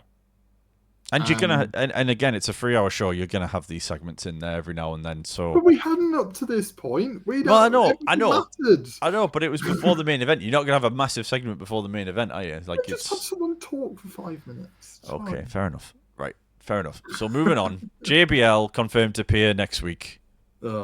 Great, wonderful. He's probably going to be a manager for another mid-carder and ruin their career as well. So let's see what happens there.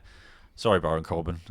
I do miss your old work. To be fair, before he got let go, probably the best stuff he'd done for a while, really, when he was in tag team with Breaker.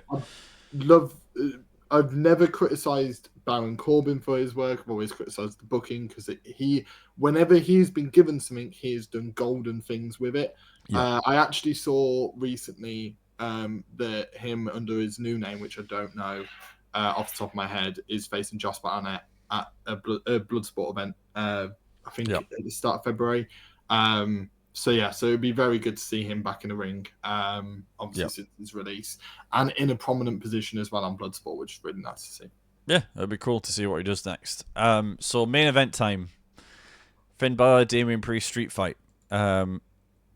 Few notes on this one. Thought it was a great match. I love this. Thought it was great. A little bit of criticism in terms of how long it was in the middle with the stretcher, but apart from that, thought it was pretty good. Yeah. Loved the fact that Pat started calling the trash can Dominic Mysterio whenever Damian Priest hit him with it. It's like great teamwork.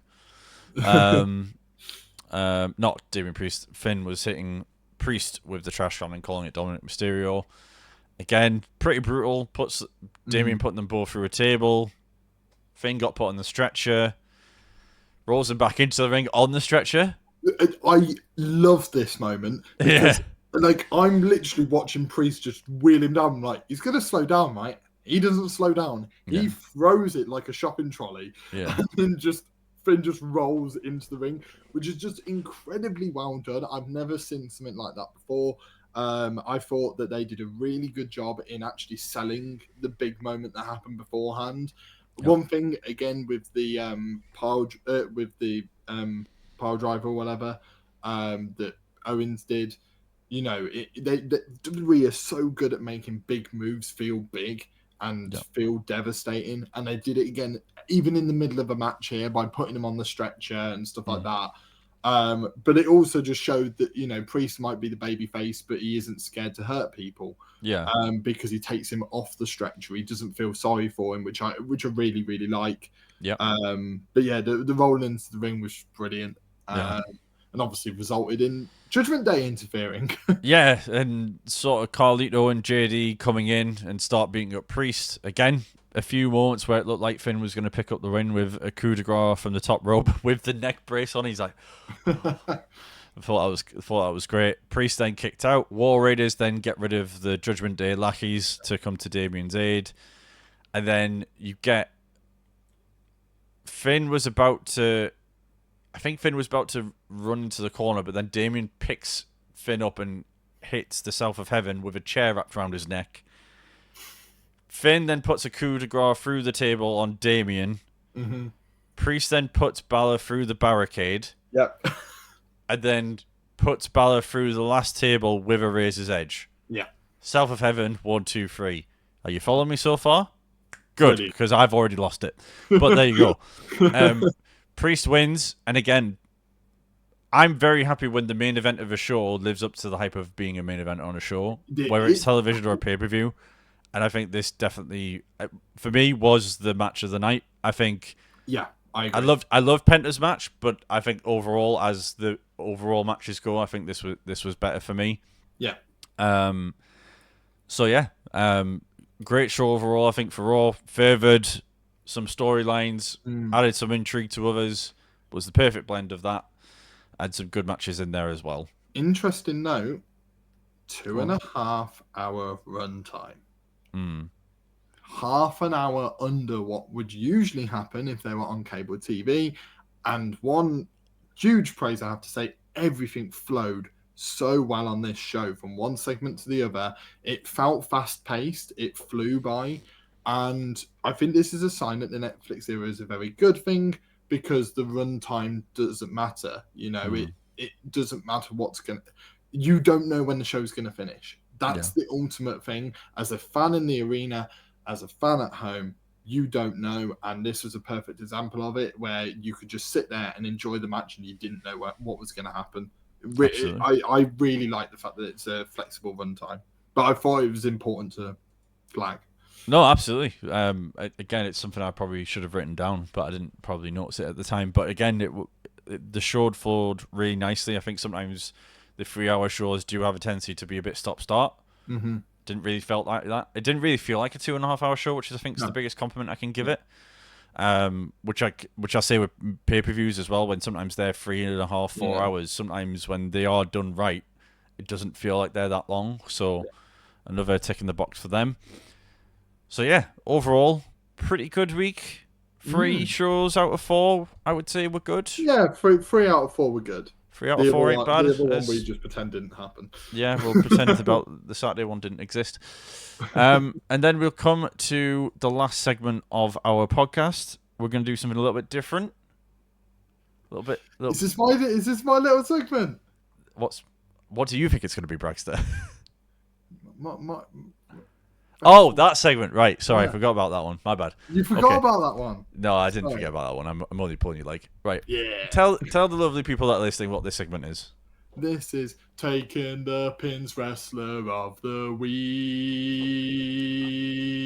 Not to be confused with any other wrestling podcasts. Wrestler of the Week. No, this is different. Sure. This is different, and other podcasts do not have it, and I don't care if they do. They don't have a Wrestler of the Week. Okay. This is our wrestler. This is Taking the Pins Wrestler of the Week, trademarked, right? So basically, the Wrestler of the Week is that this can either be in terms of matches, in terms of segments, it's a combination of everything, who we personally believe, and we'll get one person each. It's not a collective one. We'll get one person each for who we believe has been the Wrestler of the Week for us personally. And what I will do in the background is I will tally all these up and we'll keep you up to date with where people are in the rankings. And by the midpoint of the year and by the end of the year, we'll know definitively who our Wrestler of the Year has been, despite the fact that we'll probably change our minds based off quantifying data, but that's not the point. But I think it'll be interesting for a lot of us to understand who we've actually thought has had a really good year. And by the end of it, we might go, actually, I didn't think of that person. We voted for them on multiple occasions. So it's not just in terms of matches, because sometimes people can have an amazing promo segment that just makes them the standout person of the week. Yeah. That's what it is. So, Grimmy, who is your Wrestler of the Week? Not to ruin the segment, but I kind of have two. But I'm gonna go. I'll say both, but I'm gonna pick one. So initially it was gonna be Jacob Fatu from SmackDown, but then Penta happened, and I'm just kind of like, I can't give it to anybody else really. I think after that opening segment and the promo, opening match with Gable, I'm gonna give it to Penta. Penta is an absolute great shout because he's on my list of 3 people that I had as well. Oh, you put 3 people? What's the point? I was going to name a couple of people that were in contention. Just give it to everybody, Bragster. I'm not, but you know, I'm giving it to one person, but I did have a couple of people written down. Penta was one of them, as you mentioned, for the whole package was brilliant. Damian Priest, I thought, did really, really well in that main event and looked like a star again. And I wanted to give him some flowers on his own. But my Wrestler of the Week is actually from AEW this week. Oh my God, that's possible? I didn't even know they were in the count. And it will be Powerhouse Hobbs. I think they did an incredible job with Powerhouse Hobbs, and he did an incredible job in a casino gauntlet full of so many stars, that I named earlier, like the Jay Whites, the Hangmans, the Adam Coles, the Lance Archer, people that are just like household wrestling names to people. And he managed to not only win, but also stand out winning as well. I think was just incredible. And then for me, what sealed the deal was the end of Collision, where he took the chair shot, no-sold it, and it just immediately felt like a credible contender. The fact that in 1 week, you managed to turn a guy from, okay, I really like his wrestling ability, but to, no, he could credibly stand in the ring with Jon Moxley, the world champion. For me, it has to be Wrestler of the Week for me this week. Fair enough. Okay, so that was taking the pins wrestler. We're gonna have to come up with some sort of better music than that, because we can't just use that. What this TV highlight of the week, like TV burp. Yeah, I got it. I got it. Yeah, I understood it, but we might need to use our own for copyright infringement. Anyway, it's my singing. Is my singing that good that you think? I'm concerned. You have the voice of an angel. So that's the only compliment I'm giving that guy today. So that being said, let's go on to the other segment of the podcast. So again, we were thinking, what else can we add to this podcast this week? And we thought, well, it is still the beginning, first couple of weeks of 2025. Why not do some predictions? So me and Bragster are going to give you 6 predictions each. I'm going to let Bragster start us off. Okay. He didn't think that was coming, so that's why he's chuckling to himself. I'm gonna start with a bold one and finish with a bold one. Okay. And I'm gonna get my sad one out the way first. John Cena will retire. It's bold. No, it's bold. I personally think that the crowd completely turns on Mercedes Moné to the degree of end of Cody's run in AEW, where it's not just like heat, it is go away heat. I think by the end of this year, Mercedes Moné will have go away heat in AEW to the I don't know what caused that, but you can already sense the crowd sort of not being invested in Mercedes as she is now. And my bold prediction is that by the end of the year, there will be go away heat, and then possibly could be reports of her wanting to come back to WWE because of it. But that's my bold. Crowd completely turns on Mercedes. Okay. My bold prediction, or my first prediction, I should say, is that Roman Reigns will not win a world title. Oh, I see that. I could see that happening. That is bold though, because it's Roman. I don't 100% believe this one, but I can see the pathway. Whether Yeah. we actually get down the path is another thing entirely. I think the only thing that needs to happen for that pathway, per se, would possibly be The Rock returning.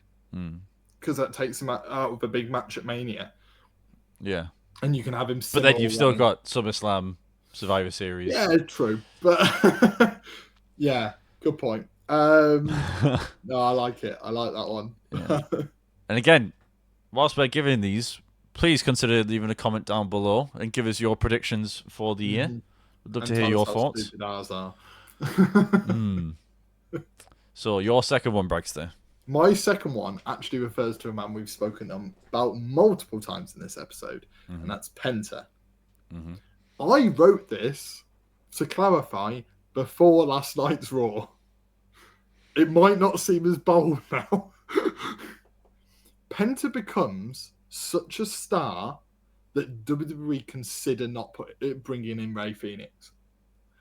That by the end of the year, there were reports that WWE might not actually sign Rey Fenix, and part of that is because Penta becomes such a star on his own that there are reports that come out of considerations from WWE of not bringing in Rey Fenix because of it.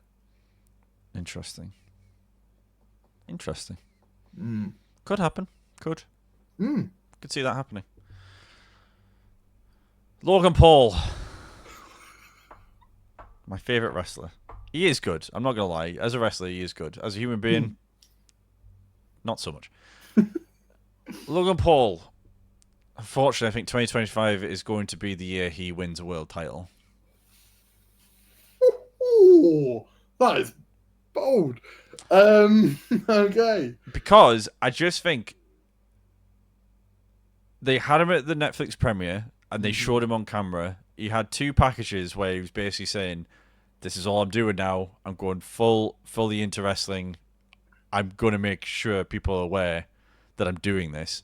And then last night's promo package was basically, "I'm going to prove everybody wrong, and to the people that hate me, screw you, basically. I'm going for it."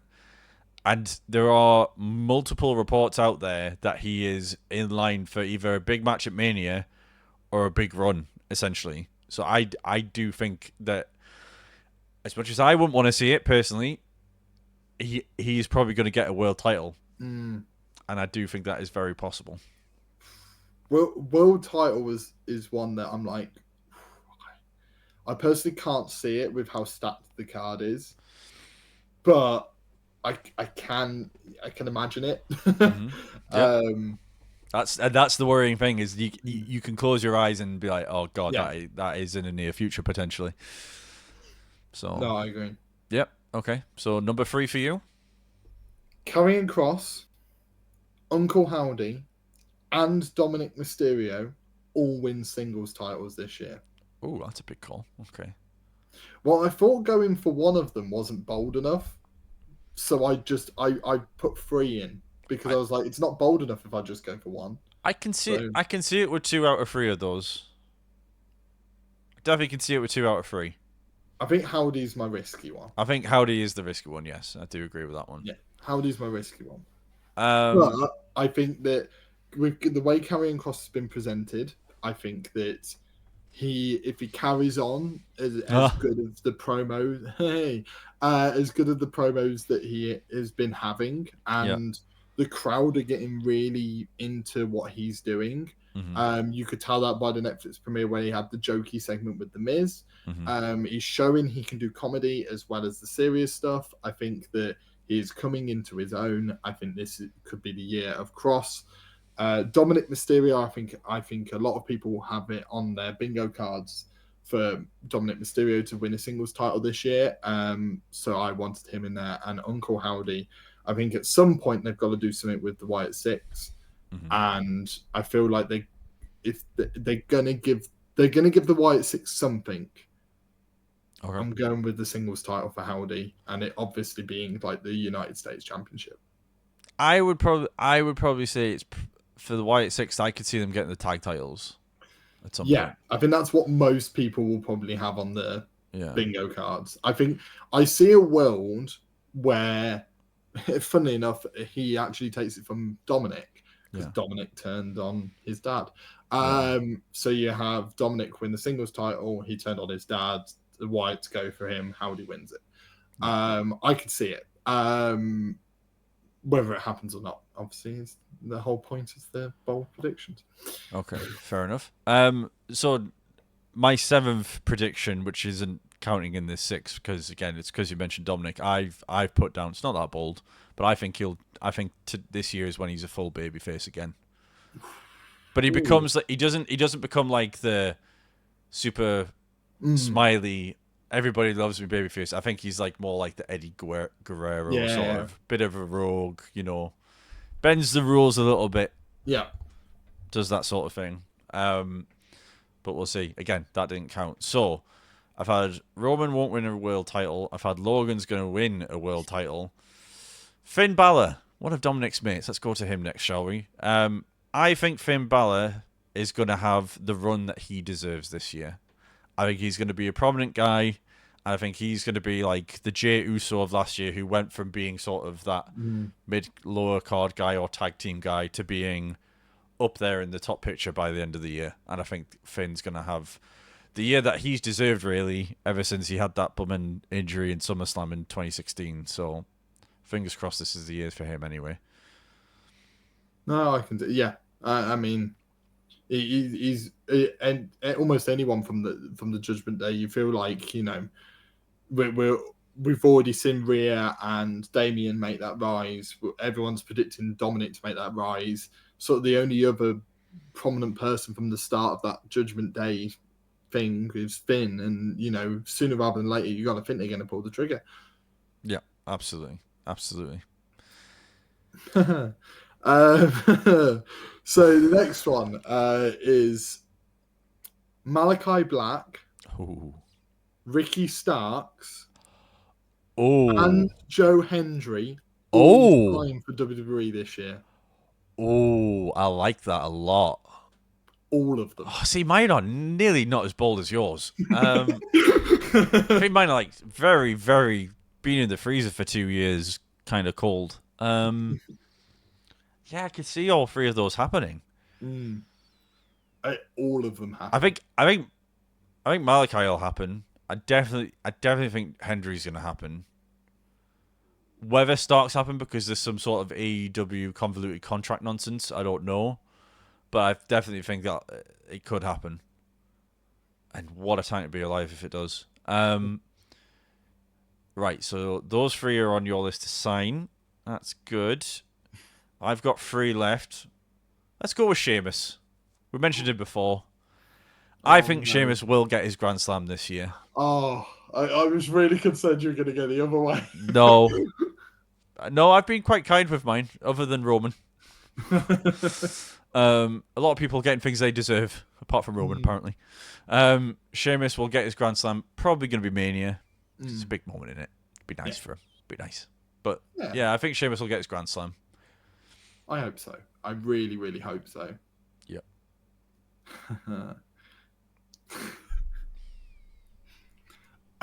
We spoke about the tag division earlier. Oh God, here we go. And you asked me, do you believe the tag division can get to the level that it was at before? Right. A tag title match will main event a WWE pay-per-view this year.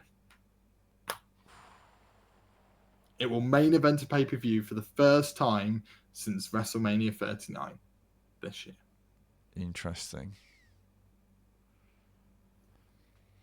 Could happen. Yeah, I think it's got to be. I think at the minute with the tag teams the way they are, it's gonna have to be big names involved. Do you have names, or are you just? No, I'm not going that far. Okay. I wouldn't hold you to the names per se, but I was just wondering if you did have a name in mind. No, but I feel like I think that there are multiple people who are going to need to simmer for a while. You know, you look at your possible Seths and Drews, and you know, I also think there could be a reunion of the Usos this year. And they could face off maybe against some Bloodline members, and that's how you get it to the main event. I think that something like that could happen. I think there's possible reunion of the Usos, the big Bloodline story in general. The possibility of there's a lot of main event stars this year when you include the fact that John Cena is around this year and is obviously going to be lingering around that world title. I think that you're going to need something for them to do.